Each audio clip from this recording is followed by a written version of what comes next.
Bismillahirrahmanirrahim. Assalamualaikum warahmatullahi wabarakatuh. Alhamdulillah, salatu wassalamu ala rasulillah habibina sayyidina Muhammad ibn Abdullah wa ala alihi wa ashabihi wa mawalah, amma ba'd. Yang sangat kami cintai, kami muliakan semua yang telah bergabung dengan program wakaf ini, dan semoga perkumpulan ini benar-benar perkumpulan yang dibanggakan oleh baginda Nabi Muhammad SAW. Ramadan sebentar lagi tiba, semoga Allah memberikan kepada kita kesempatan untuk bertemu dengan bulan Ramadan. Kesempatan untuk fisik kita sehingga kita bisa beribadah. Kesempatan hati kita untuk benar-benar rindu, bangga, senang dengan Ramadan. Karena bulan Ramadan ini bulannya orang-orang soleh yang bisa memasuki Ramadan dengan keseluruhan keseluruhan dirinya, itu hanya pilihan Allah. Artinya bukan sekedar badannya, jasadnya memasuki bulan Ramadan, tapi hatinya. Itu hanya orang pilihan Allah. Kalau masuk bulan Ramadan, semua yang hidup akan masuki bulan Ramadan, tapi tidak semua mereka beruntung. Tapi yang memasuki Ramadan dengan hatinya, dengan penuh kerinduan agar beruntung, sukses di bulan Ramadan. Itulah manusia pilihan Allah Subhanahu wa ta'ala. Maka mari ayo kita tata hati kita. Sebab kalau kita cermati dalam hadis Nabi yang banyak tentang Ramadan itu, kuncinya adalah iman. Keimanan yang perlu kita kuatkan akan Ramadan, keagungan Ramadan, kewajiban Ramadan. Sebab disebutkan dalam hadis baginda Nabi, hadis sahih, di antaranya man shoma ramadhana imana wa ihtisaba. Barang siapa puasa di bulan Ramadan, lihat catatannya, imanan, dengan penuh keimanan, yakin ini dari Allah, mencari ridho Allah, ada pengampunan Allah, wa ihtisaban, dan mengharap pahala dari Allah. Jawabannya bahwa ghufira lahu ma taqaddama min dzambihi, diampuni dosanya. Riwayat lain, man qama, barang siapa menghidupkan malam-malam Ramadan. Man qama ramadhana, barang siapa menghidupkan Ramadan. Lagi-lagi diikat dengan imanan wa ihtisaban, dengan keimanan. Untuk Lailatul Qadar juga bunyi begini, man qama Lailatul Qadar, siapa yang mencari Lailatul Qadar, menghidupkan Lailatul Qadar, imanan, dengan keimanan. Jadi kuncinya adalah di sini. Jadi perlu kita tata iman kita ini. Sejauh mana kerinduan kita kepada bulan Ramadan. Penantian, harapan kita. Jangan sampai Ramadan begitu saja seperti bulan yang lainnya. Atau kita katakan, ya masuk Ramadan biasa aja. Oh, enggak begitu dong, harus luar biasa.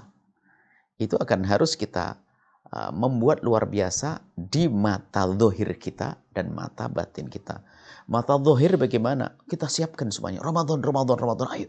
Apa yang kita siapkan Ramadan? Apa yang kita buat Ramadan? Ayo. Musola siapkan, mushaf, mekena semuanya, hadiah Al-Quran, apa Ramadan, terus bicara teman. Bagaimana kita bisa maksimal Ramadan dengan ibadah?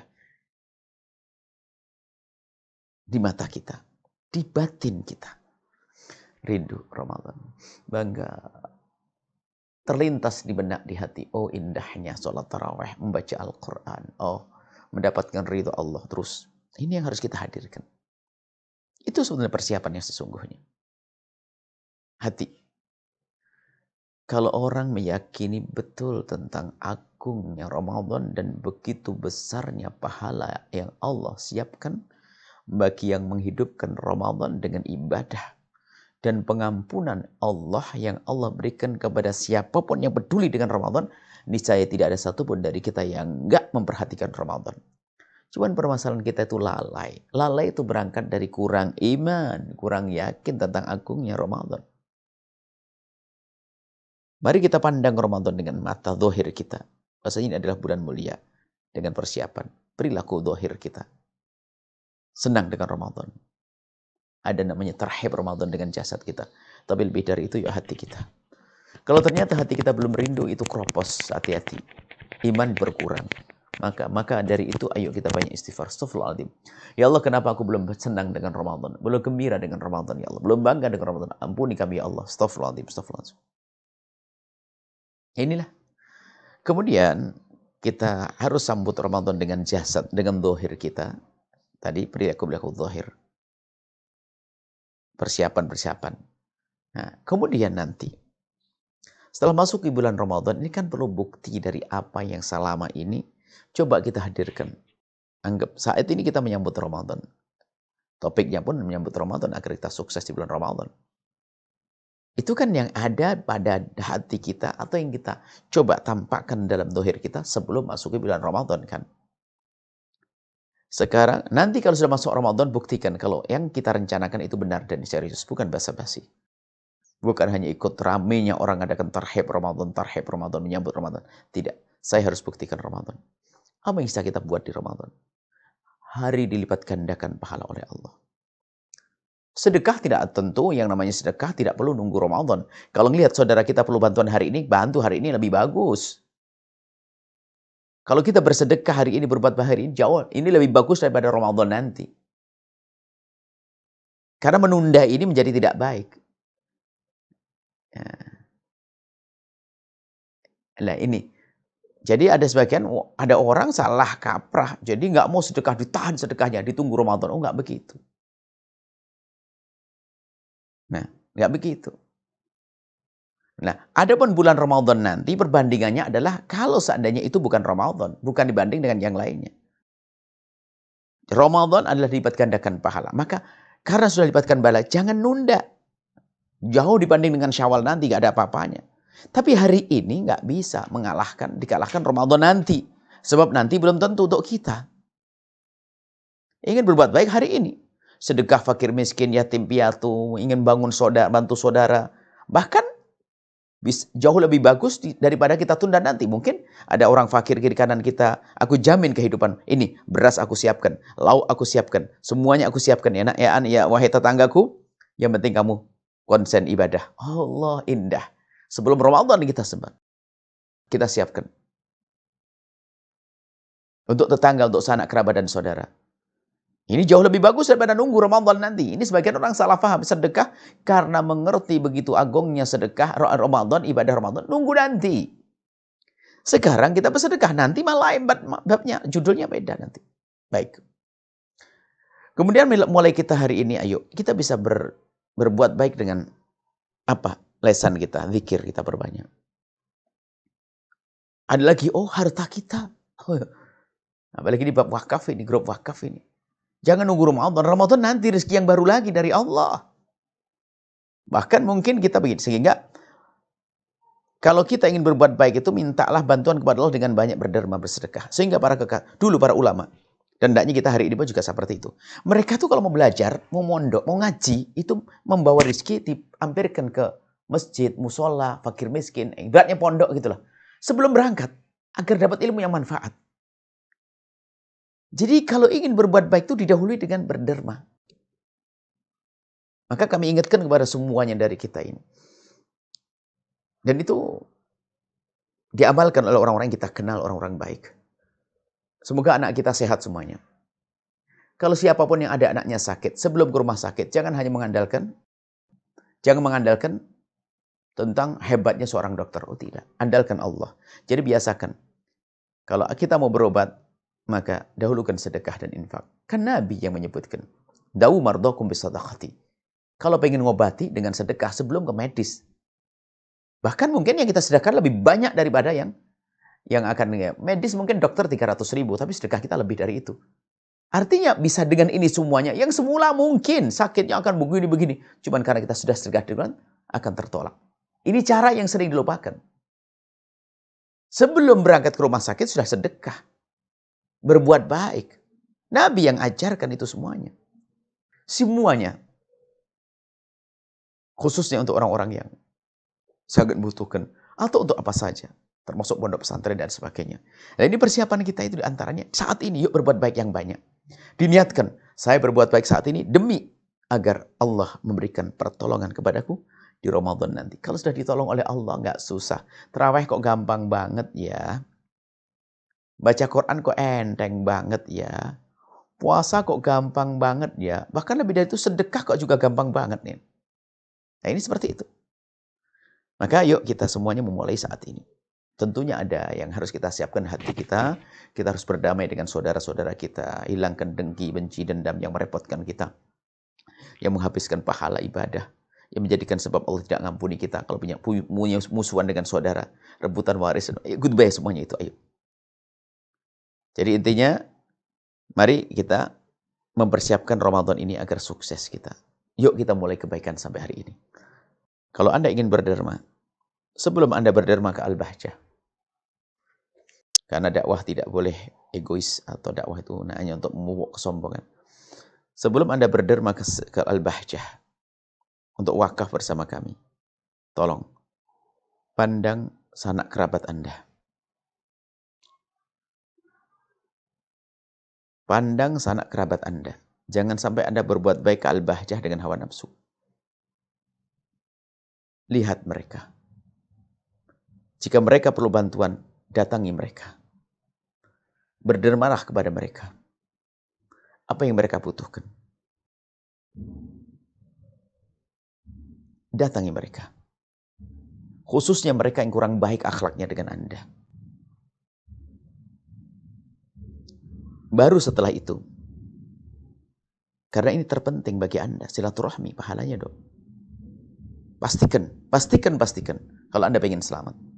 Jangan bicara tentang derma, al-bahjah, wakaf, ini semuanya. Tapi ternyata Anda tidak baik dengan saudara, sia-sia. Harus bisa. Siapa? Paling kerabat, adik-adik kita, paman, saudara kita, paman, abang, adik, sepupu. Kita bantu mereka. Dekat ya, yang dekat ya. Maksudnya dekat. Dekat itu siapa sih kerabat dekat? Kerabat dekat itu adalah paman, saudara. Paman, saudara, dan keponakan. Paman, saudara, keponakan. Itu sedekat sekali.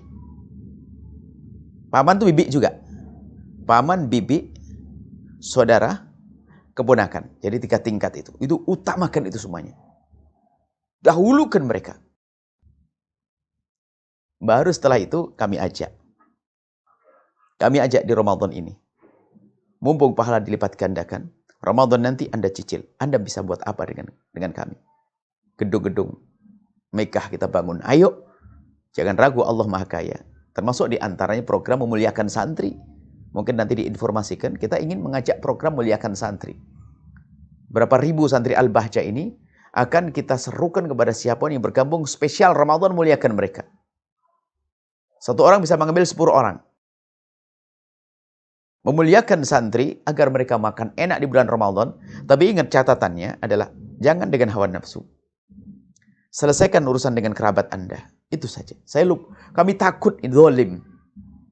Kalau sudah Anda tidak memperhatikan tetangga, saudara, kok Anda sibuk ngurusi santri Al-Bahjah, jangan-jangan Anda dengan hawa nafsu. Dan kami tidak rela begitu.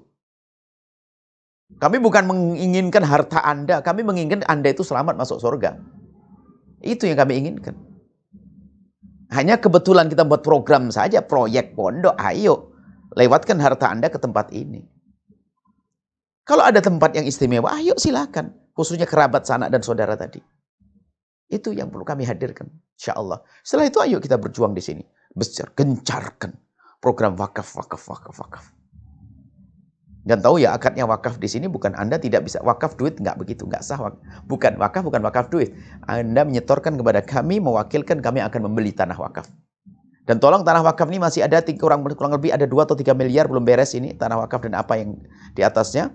Tolong doakan 3 miliar kalau tidak salah. Ya berapa itu coba tanyakan. Kita pengen Ramadan ini tuntas. Berkat Ramadan tanah yang semula sebelah sana sudah selesai ini akan kita beresi, sudah dibangun di atasnya tapi belum tuntas. Kami mohon di saat Anda bersedekah dengan sanak kerabat tadi, doakan, ya Allah, semoga dengan sedekahku ini, tanggungan Al-Bahjah berapa miliar tadi terselesaikan. Anda gitu saja. Anda datang ke sanak kerabat dan saudara saja sudah. Jangan ngurusi Al-Bahjah dulu. Percaya. Dengan itu semua lihat nanti. Allah akan kirim ke Al-Bahjah orang-orang hebat karena doa Anda dan pancatan Anda. Dan bisa jadi tiba-tiba Anda Diberi oleh Allah kecukupan rizki yang melimpah, lalu Anda sendiri menyelesaikan. 3 miliar itu hanya satu program kecil di sini. Salah satu program, masih ada yang lainnya, satu-satu. Sebenarnya itu berapa miliar waktu itu cuman kurang, kalau tidak salah begitu. Kita pengen selesaikan Ramadan ini, kami kasih karena yang menjual itu sungguh-sungguh luar biasa, menjual dengan Masya Allah harga yang layak, kemudian beliau ingin keluar segera dibagi, dan tolong terselesaikan. Ini, diantaranya ini. Di atas sudah dibangun. Dan mereka suka rela, Masya Allah. Ini diantaranya. Tapi tetap kami menghimbau, Ramadan kita ini adalah sambung silaturahmi dengan saudara. Jangan ragu. Jangan ragu. Setelah itu, lihat, Anda bisa melakukan kebaikan yang banyak, dan Anda merasakan lezatnya itu semuanya. Karena sudah tidak dengan hawa nafsu lagi. Mungkin ada yang punya tanah. Saya punya tanah, mau tak jual untuk memberesi tanah di sini. Oke, sama aja. Anda mungkin punya rumah kebanyakan, saya jual satu untuk membebaskan. Bahkan kami tambah lagi. Setelah tanah ini, ada di atasnya lagi dibangun. Anda bisa saja ke situ. Dan di dalam Pondok Al-Bahjah di sini belakang, ini lagi dibangun kira-kira 4 tingkat juga. Nilainya kurang lebih adalah 9 miliar juga. Tapi satu-satu dululah. Proyek banyak di sini. Makanya panjatan doa yang luar biasa yang menjadikan sebab kemudahan. Kita kan langsung minta kepada Allah. Maka kami mohon kepada Anda nih, grup ini. Setelah Anda berbuat baik dengan saudara tadi, Anda minta kepada Allah. Lihat, indah. Karena apa? Dengan silaturahim itu, Allah akan lapangkan rezeki. Allah akan mudahkan segalanya. Ini saja mungkin bisa kami sampaikan. Mungkin ada hal mau ditanyakan. Adapun nanti Ramadan, bimbingan Ramadan, ada kajian sehari 3 kali mohon diikuti. Dan disebarkan jadwal-jadwalnya. Ada banyak yang akan kita baca. Mungkin ada kitab fikih korban. Kemudian fikih jenazah. Ada fikih sholat berjamaah. Kemudian juga cerdas memahami darah wanita. Kemudian ada hadis Jibril. Kemudian Sam'iyat. Masih banyak insya Allah akan kita baca. Ini termasuk buku-buku baru yang terbit dari kami. Itu dari catatan. Sebenarnya buku kami itu ditulis karena catatan waktu ngajar. Dan semuanya itu setelah kami pilih-pilih. Jadi itu catatan ngajar anak-anak. Dan semua santri Al-Bahjah harus menguasai ini semuanya. Karena memang yang kami hadirkan semua adalah fikih-fikih dan akidah-akidah yang sifatnya harus memasyarakat.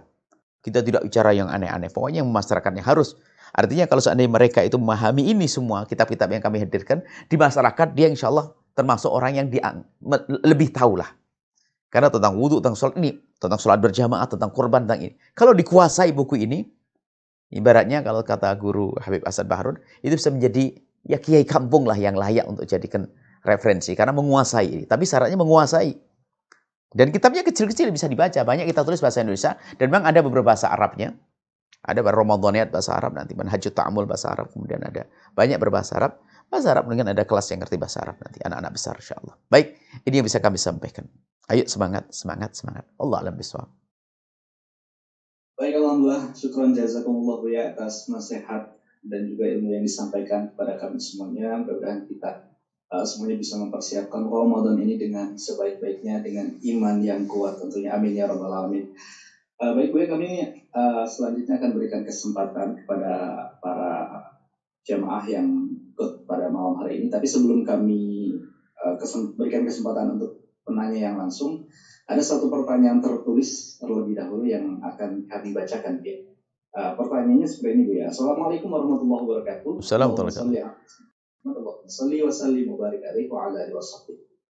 Buya, anak saya mau bekerja di suatu dinas kepemerintahan. Dan di situ anak saya ditugaskan di bagian lapangan, Buya. Anak saya mencari pengusaha-pengusaha kecil untuk mengembangkan usahanya dengan cara mengajak pengusaha-pengusaha kecil itu untuk meminjam uang di bank konvensional dan juga di koperasi. Pertanyaannya, apakah gaji yang didapat oleh anak saya itu halal, ya? Mohon penjelasannya. Kemudian pertanyaan lanjutannya adalah, saya ini adalah seorang pedagang kecil, Bu ya. Apakah boleh saya membedakan harga antara yang berhutang dengan yang beli cash atau kontan? Dan apakah boleh saya menjual, misalkan saya jual gula 1 kilo itu seharga 13.000.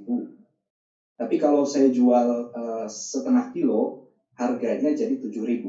Dan apakah boleh saya juga menjual misalkan ikan yang pagi saya jual 35.000 per kilo, sedangkan jika siang sudah tidak begitu fresh, saya jual seharga 30.000 per kilo, Bu ya. Mohon penjelasannya, Bu ya.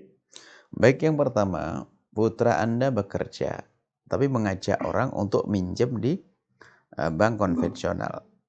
Maka harapan kami, putra Anda justru menjadi pejuang. Tetap bekerja di tempat itu, tapi menyerunya bukan ke bank konvensional. Artinya memperjuangkan agar pindah ke bank syariah yang di situ ada prosedur cara peminjamannya. Nah, jadi jangan sampai menghantarkan orang kepada dunia-dunia semacam itu. Harus berusaha semaksimal mungkin. Artinya pekerja kan bisa memilih. Memilih kan begitu. Nah, kalau terpaksa harus di situ, maka berusaha dulu. Intinya target. Mungkin komunikasi. Nah, atau mungkin harus bicara dengan pihak perbankan sendiri. Mungkin masalah ini kan perlu kekuatan siapa kita kan gitu repotnya itu. Jadi bagaimana bank itu bisa membuat transaksi yang syariah seperti itu. Jadi nggak boleh menyerah. Lah, kalau kita memang pekerjaan kita adalah menghantarkan keharaman, ya rezeki kita nggak bersih lagi dong. Rezeki kita nggak bersih lagi. Rezeki kita nggak bersih lagi. Tapi kan pekerjaan kita bukan hanya itu, jadi masih ada rezeki juga yang bersih. Sebab kita kata gaji pemerintah tidak haram. Gaji dari pemerintah nggak haram. Siapa yang mengatakan haram? Kan yang dari pemerintah kan duit macam-macam. Ada halal, ada ini semuanya.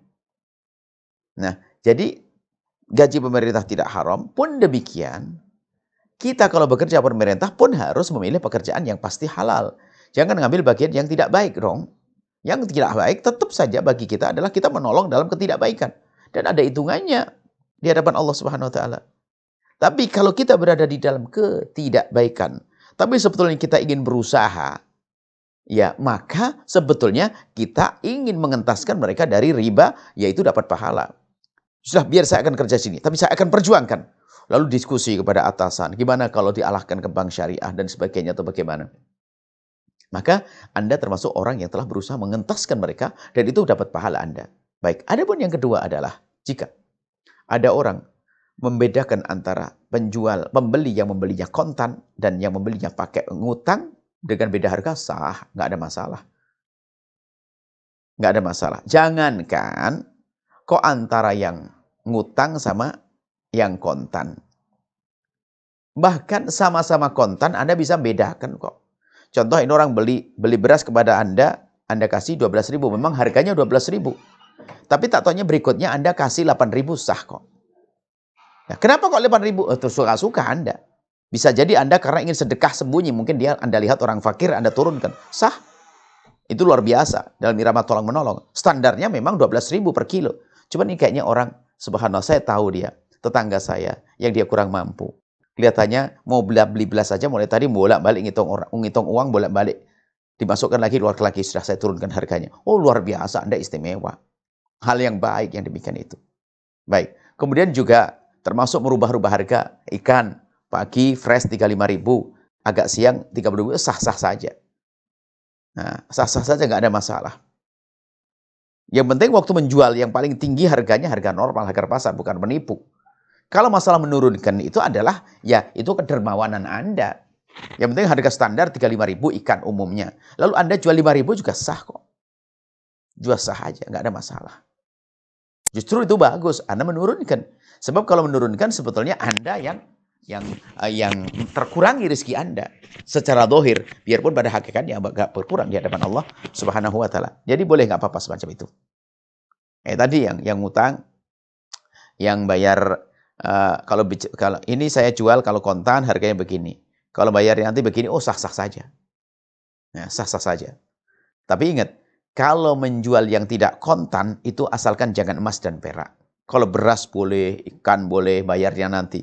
Tapi kalau emas dan perak harus kontan, nggak bisa tidak kontan. Ini saja insya Allah. Semoga Allah memudahkan kita dalam menolong saudara kita, baik secara langsung atau tidak langsung. Selamatan di dunia dan di akhirat insya Allah. Wallahu a'lam bishawab. Amin. Baik, syukron Bu ya untuk jawabannya. Baik, mungkin untuk pertanyaan kami akan selang-seling karena ternyata banyak juga pertanyaan yang masuk di kolom chat. Insya Allah kami berikan dulu kesempatan penanya secara langsung. Untuk yang pertama, Saudara Agung dari Jakarta. Silakan mungkin yang sudah angkat tangan dari tadi bisa langsung buka mic-nya dan bertanya kepada Buya. Silakan. Assalamualaikum warahmatullahi wabarakatuh. Waalaikumsalam warahmatullahi wabarakatuh. Allahumma sholli ala sayyidina Muhammad wa ala ali sayyidina Muhammad. Semoga Allah selalu melindungi Buya dan para santri. Amin. Maaf Buya, mau tanya. Jadi tante saya ini sudah meninggal. Dia sudah punya, maksudnya dia berkeluarga dan sudah meninggal. Tapi beliau tidak mempunyai anak Buya. Nah, yang ingin saya tanyakan, harta waris beliau ini jatuh kepada siapa Buya? Itu saja pertanyaan saya. Assalamualaikum warahmatullahi wabarakatuh. Terima kasih Buya. Masya Allah. Kalau waris itu seharusnya harus dihadirkan siapa yang ditinggal. Ibunya mewarisi, ayahnya mewarisi, saudaranya mewarisi. Kalau ada saudara laki-laki nanti jatuh penghabisin saudara laki-laki. Ayahnya mewarisi. Nah, kita tadi nggak ada yang mewarisi, ada. Jadi mewarisi adalah saudaranya. Seperti itu ya. Mohon maaf singkat tadi tutup. Kalau tidak kita tanya siapa yang ditinggal. Nah, kalau waris, kalau itu adalah kasus yang sesungguhnya, kami himbau kepada siapapun agar mencatat aja nanti langsung dibalas. Catat ada seorang meninggal dunia ini, meninggalkan ini, nanti tulis. Nanti yang nggak dapat dicoret, yang dapat akan dibagi nanti. Jadi saudara bibi Anda atau paman bibi tadi, saudaranya mendapatkan bagian, ayahnya mendapatkan bagian, ibunya mendapatkan bagian, seperti itu. Ya, masya Allah, seperti itu. Jadi ada yang warisi. Tinggal siapa yang dilihat, yang ditinggal. Kita lihat dan tidak semua yang ditinggal itu mendapatkan ya, misalnya. Saudaranya tidak akan, kalau dia punya anak, nah, saudaranya, kalau anaknya laki-laki, saudaranya nggak mendapatkan bagian. Karena tertutup dengan anak laki-laki. Seperti itu. Kalau saudara perempuan dengan perempuan, bergabung nanti. Seperti itu. Dengan anak perempuan. Jadi, ada, kalau waris, nggak, itu hanya gambarannya begitu. Kalau waris detailnya, Anda tulis. Jangan ada yang ditinggal satupun. Baru nanti, ada yang mahjub yang tertutup sehingga tidak dapat warisan mana yang mendapatkan warisan mana, kemudian hartanya ada berapa, kemudian setiap orang dapat berapa bagian, seperti itu ya. Jadi saudaranya, ayahnya, ibunya berhak mendapatkan waris kalau ada. Allah a'lam bishawab.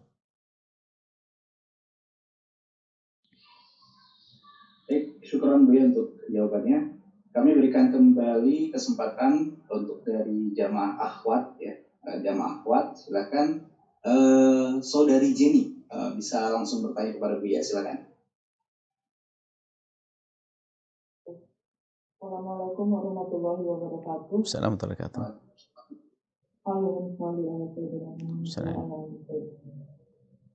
Buya, mohon pencerahannya Buya. Seorang anak wanita itu meninggalkan orang tua dan saudaranya demi menikah dengan pilihan hatinya.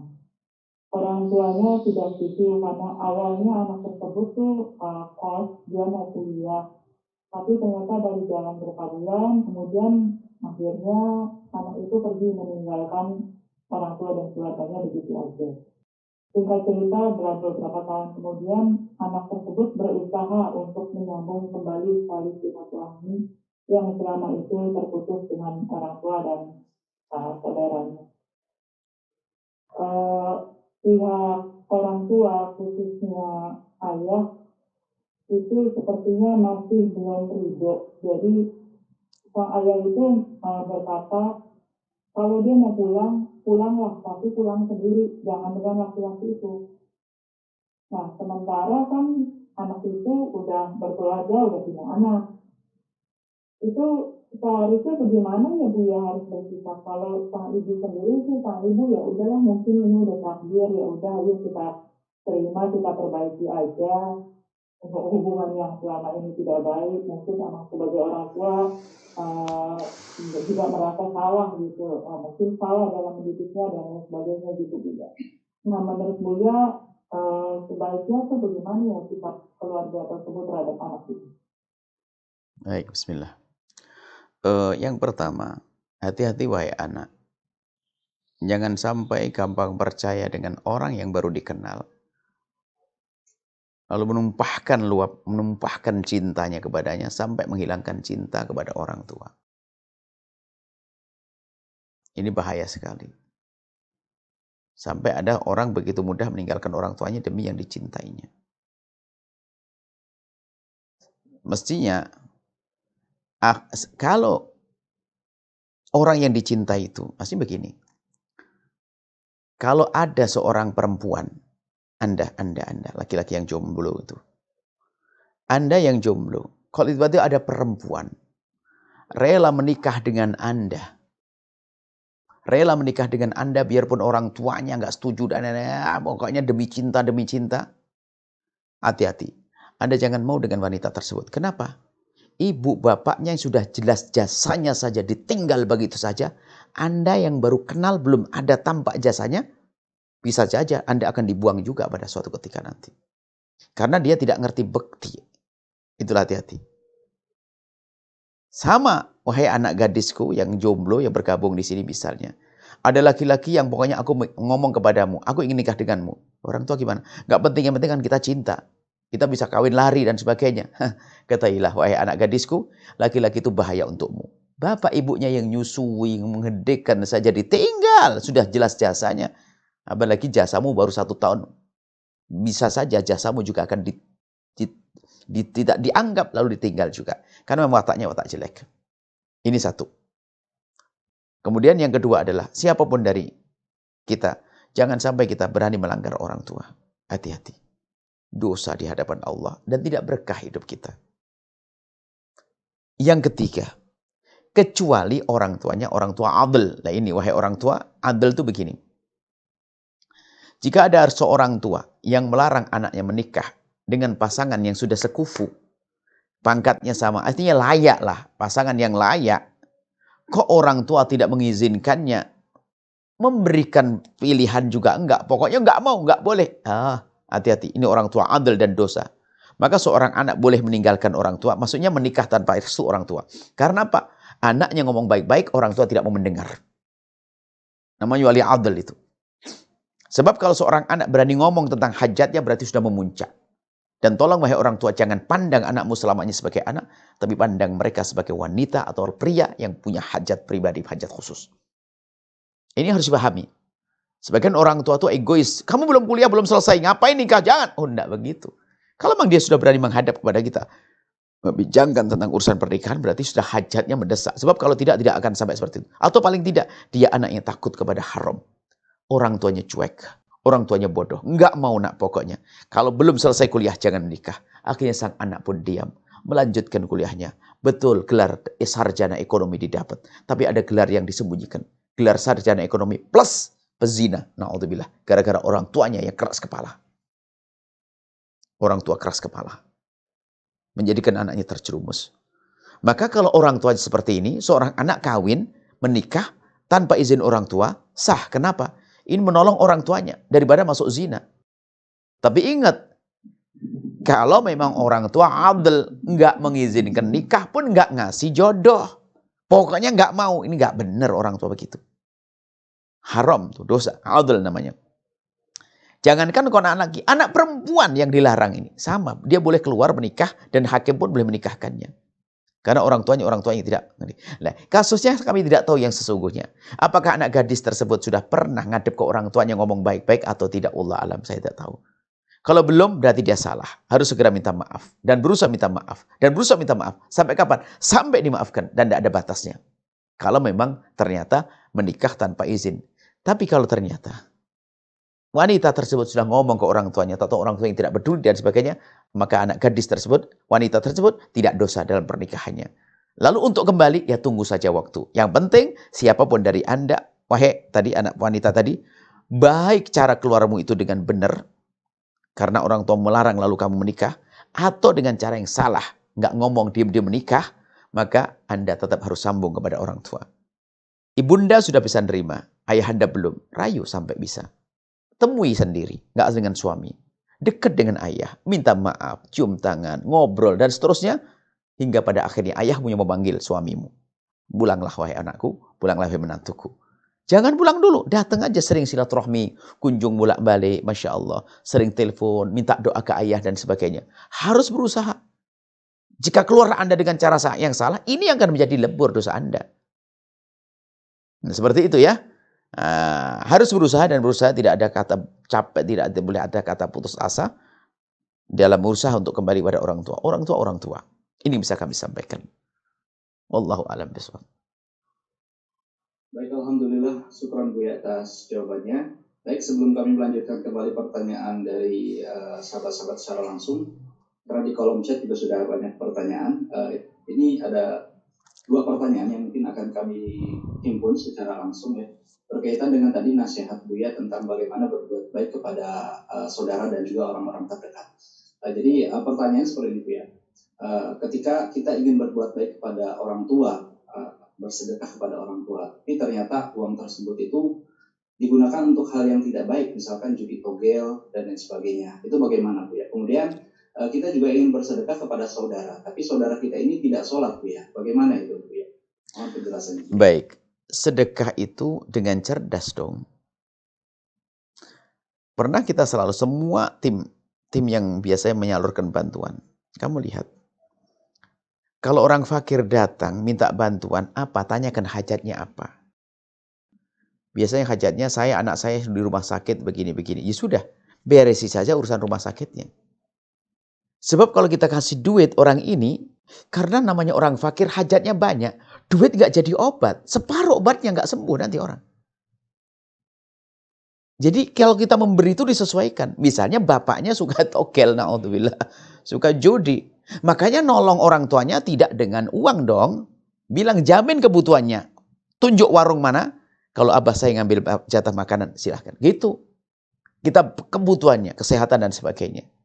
Nah seperti itu. Bukan dikasih duit dong. Kalau kasih duit judi dong nanti. Pun setelah itu sambil kita nasihati. Atau tadi misalnya tidak sholat dan sebagainya. Wah ini kesempatan dong. Kesempatan. Kita beri hadiah kepada mereka, kita sedekah samping silaturahmi, maka kita niati. Nanti kalau sudah saya dekat sekali, saya akan ajak dia sholat. Begitu. Jangan ngajak sholat dulu, belum ngasih. Dia ngomong, apa urusanmu denganku? Kan begitu. Tapi kalau sudah keambil hatinya, kita sudah sambung silaturahmi, maka akan mudah kalau kita ajak sholat. Biarpun pura-pura masih sholatnya, masih sholat belang bentong lah istilahnya. Bolong sana, bolong sini. Tapi sudah mulai dekat dengan Anda. Seperti itu ya. Jadikanlah apa yang Anda lakukan pun dibalik kebaikan yang Anda lakukan demi kebaikan yang lainnya. Saya memberikan sedekah kepada saudara saya. Bukan ini saja. Saya berharap terjalin hubungan baik. Setelah itu saya akan ajak mereka kepada kebaikan yang lebih banyak lagi. Begitulah orang cerdas. Baik, alhamdulillah, syukuran Buya atas jawabannya. Semoga bisa dipahami oleh penanya tadi. Kemudian pertanyaan selanjutnya masih pertanyaan tertulis. Assalamualaikum warahmatullahi wabarakatuh. Allahumma sholli ala sayyidina Muhammad. Allahumma sholli wa sallim wa barik alaihi wa ala alihi washabbihi. Buya izin bertanya. Ada orang tua menghibahkan tanah ini dibagi 2 kepada kedua anaknya. Sebut saja A dan B. Tapi suatu ketika entah ada masalah apa si orang tua tersebut dengan anak A, sehingga orang tua tersebut tidak ridho menghibahkan tanah ke anak A tersebut, tapi orang tua tersebut bilangnya ke anak B. Nah kemudian orang tua tersebut membangun rumah di tanah tersebut untuk anak B semuanya. Nah bagaimana Bu ini hukum hibah tanahnya? Ada 2 hal yang harus dipahami oleh orang tua. Urusan pembagian waris jelas. Hitungannya 1:2, laki perempuan beda, ada waris. Tapi kalau urusan hibah, wahai orang tua, dilarang menghibahkan dengan tidak adil. Biarpun itu anak badung bandel, nggak boleh kita perlakukan tidak adil. Ingat, kalau hibah harus adil. Adil maksudnya sesuai, bukan berarti harus sama persis, enggak. Artinya harus sama-sama kita perhatikan. Yang senang berkebun, saya kasih kebun, sawah. Yang senang berjualan, saya kasih toko. Padahal tokonya hanya 10 kali 10 meter. Sawahnya mungkin sampai setengah hektar, beda. Tapi ini sesuai dengan keahlian masing-masing. Jangan sampai tidak adil kepada anak. Ya. Ketidakadilan kita kepada anak akan menjadi sebab permusuhan di dalam diri mereka. Haram orang tua tidak adil. 1. Yang kedua, seorang anak tidak boleh menduga orang tuanya tidak adil sama sekali. Hati-hati. Pastikan dirimu busuk kalau mengatakan ayahku tidak adil. Biarpun terlihat di mata kita tidak adil, tapi kita kan tidak tahu. Mereka ngurusi kita bukan saat ini, dari dulu pun sudah ngurusi kita kok. Kita tidak bisa menghitung kebaikan orang tua kok mengatakan tidak adil. Itu gimana? Ini kan kurang ajar banget. Sesedih sebagian anak, ayah saya tidak adil. Kenapa? Adik saya dibelikan ini, saya tidak. Ayahmu telah merawatmu sebelum kamu sadar. Bisa saja yang diberikan lebih banyak dari yang diberikan pada adikmu. Ini ada sebagian anak tuh nganggap orang tuanya tidak adil. Memang orang tua harus adil, tapi sisi lain anak tidak boleh mengatakan tidak adil. Atau seorang adik berkata, abah saya tidak adil, kenapa? Abangku dibelikan ini itu, saya tidak. Nah ini kan kurang ajar namanya. Padahal bukan tidak, karena memang belum. Karena belum waktunya. Ayo. Orang tuanya, abangnya sudah menikah, maka dibuatkan rumah. Adiknya masih kuliah, ngapain dibuat di rumah? Maka seorang anak kalau sudah duga orang tuanya tidak adil, ini bencana bagi sang anak. Apa akhirnya ngancam akan dolim kepada adiknya, dolim kepada saudara, karena merasa dia diperlakukan tidak adil. Na'udzubillah. Di sisi lain, orang tua tidak boleh berlaku tidak adil, karena itu akan merusak hati mereka. Tapi kalau kita merasakan sesuatu seolah-olah tidak adil, hati-hati, harus kita jaga. Harus kita berani husnudzon, bisa husnudzon bahwa ayahku pasti adil. Hanya mungkin saya tidak tahu, gitu saja. Kemudian, kalau sudah suasana adil, atau nggak ada masalah, orang tua memberikan kepada anaknya sesuatu, maka hibah itu boleh ditarik lagi kok. Tapi ditariknya justru dalam irama untuk adil, bukan menjadi tidak adil. Misalnya seorang tua memberikan kepada anaknya satu hal. Anak si B begini, anak si A diberi sesuatu, anak B sesuatu. Rupanya si A B ini kebanyakan, lalu kata, "Nak, separuhnya tak tarik lagi, Nak ya?" Oh, boleh. Jadi hibah itu tidak bisa ditarik kecuali oleh orang tua. Kalau saya menghibahkan sesuatu pada Anda, setelah Anda terima, nggak bisa saya tarik lagi. Jadi milik Anda. Tapi kalau saya menghibahkan pada anak saya, bisa saya tarik kembali dengan catatan. Belum dijual urusan kepada orang lain. Seperti itu. Jadi hibah itu bisa ditarik oleh orang tua. Halal. Seorang tua membatalkan hibah. Dengan catatan itu tadi. Bukan dalam irama untuk bikin sakit hati anak dengan tidak adil. Tadi kan bahaya tadi. Sudah yang satu mau dicabut gara-gara marah, yang satunya lagi dibangunkan gedung rumah. Oh, tambah musuhan ini. Nunggu bapaknya mati, nanti adiknya mau dihantam itu. Bahaya banget itu. Ini kan bahaya tadi ceritanya. Bahwasanya yang satu dianggap tidak baik, diambil. Orang tuanya nggak ridho, nggak rela menghibahkan ke sana. Terus anak yang satunya lagi malah dibangunin rumahnya. Wah, ini betul-betul menanamkan kebencian dong, permusuhan di anak. Hati-hati bagi orang tua, harus waspada hal-hal yang semacam itu. Wallah alam, mungkin cukup waktunya. Baik, cukup Bu ya. Silakan mungkin untuk menutup dengan kesimpulan dan doa keberkahan. Simpulannya adalah kita berbuat baik itu tidak boleh dengan hawa nafsu. Betul-betul dengan kerinduan kepada Allah. Tadi yang kami misalkan sanak kerabat dan saudara. Setelah itu yang kami sampaikan barangkali malam ini bisa saja mungkin ada yang menjawab 3 miliar itu gimana caranya. Anda mengadu nanti malam kepada Allah, esok hari insya Allah ada jawabannya. Tidak tahu siapa yang akan dikirim oleh Allah. Serius, agar tanah itu segera beres. Karena sudah kita bangun di atasnya, kalau belum beres kan bingung. Kemarin sebetulnya hampir terpenuhi, cuman karena rupanya pemenuhannya itu digunakan untuk bangunan di atasnya, sehingga menjadi belum terpenuhi. Artinya memang wakafnya, memang wakaf tanah dan wakaf pembangunan. Kalau untuk tanah seharusnya sudah selesai. Cuman karena bangunan harus segera dibangun, demi apa? Karena santri sudah masuk dan bangunan sudah berjalan. Maka ini wakafnya tanah dan pembangunan. Kebetulan ini satu paket memang. Antara wakaf tanah dan wakaf bangunan. Sama nanti pahalanya, jangan ragu. Nggak ada beda itu semuanya. Semoga Allah menggerakkan hati hamba-hamba Allah untuk bisa berjuang di situ. Tapi ingat, itu semuanya setelah Anda damai dengan sanak kerabat dan saudara dengan berikan kepada mereka hadiah-hadiah. Ini saja. Bismillahirrahmanirrahim. Alhamdulillahirrahmanirrahim. Allahumma sholli ala sayyidina Muhammad wa ala sayyidina Muhammad. Allahumma ya Allah, pandang kami dengan kasih sayang dan cinta darimu ya Allah. Jadikan kami hamba yang saling mencintai karenamu ya Allah. Ampuni orang tua kami dan guru-guru kami ya Allah. Ramadan sebentar lagi tiba. Berikan kesempatan kami untuk masuk ke bulan Ramadan. Kesempatan dengan hati kami, dengan jasad kami, sehingga kami bisa mudah ibadah dengan zahir kami, mudah ibadah dengan hati kami. Jauhkan kami, jadikan kami hamba yang saling mencintai karenamu. Jauhkan kami dari kebencian, kedengkian, dendam di antara kami. Ya Allah, ampuni orang tua kami dan guru-guru kami. Berikan kasih sayangmu kepada mereka. Dan kami mohon ya Allah, berikan segala kebaikan kepada mereka ya Allah, telah bergabung dalam kumpulan ini ya Allah. Grup wakaf, grup sedekah ini. muliakan mereka di dunia dan akhirat, muliakan diri mereka, muliakan anak-anak mereka, lapangkan rezeki mereka, panjangkan umur kami dan umur mereka dalam ketaatan serta sehat walafiat, dan kami mohon berikan kepada kami semua husnul khotimah, mati dapat dan iman, dan kami mohon ya Allah jadikanlah ucapan kami di akhir hayat kami kelak saat Engkau hendak mencabut nyawa kami ingin saat itu ya Allah hati dan lidah kami mampu mengucapkan kalimat agung dan mulia la ilaha illallah Muhammad Rasulullah, la ilaha illallah Muhammad Rasulullah, la ilaha illallah Muhammad Rasulullah sallallahu alaihi wasallam. Rabbana atina fid dunya hasanah wa fil akhirati hasanah wa qina adzabannar wa sallallahu ala sayyidina Muhammadin wa ala alihi wasallam. Alhamdulillah amin. Al-Fatihah. Terima kasih, mohon maaf untuk selalu. Masya Allah, bila taufik hidayah. Assalamualaikum warahmatullahi wabarakatuh. Waalaikumsalam warahmatullahi wabarakatuh.